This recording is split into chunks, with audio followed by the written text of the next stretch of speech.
Just a few hours ago, Jay Miller live outside the club, which is now closed in the South Loop. Good morning to you. Good morning to you, Sean. It's been 10 years since that horrific tragedy, and it's hard to believe it's been a decade, but for the families of the victims, the pain is still fresh. Overnight, family and friends met here to honor the 21 people who died 10 years ago today. Family and friends arrived here at the site of the former E2 nightclub just after 2 a.m. this morning.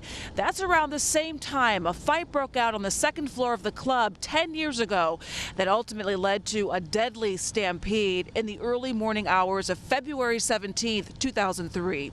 Security guards inside the packed club used pepper spray to break up a fight that erupted on the second floor. Most of the 1,500 people inside scrambled down the only narrow stairwell towards the club's only exit, causing a deadly stampede where 21 people were crushed to death. While witnesses said the stack of bodies reached nearly 6 feet in height. The then overcrowded club, which reportedly only should have had 240 people, has been vacant since the tragedy.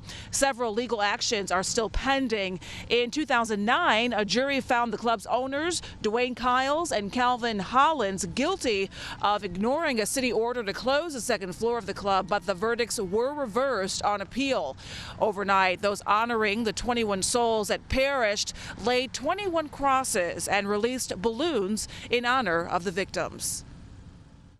Only thing I can say is I love my cousin, and he was never a party-going person.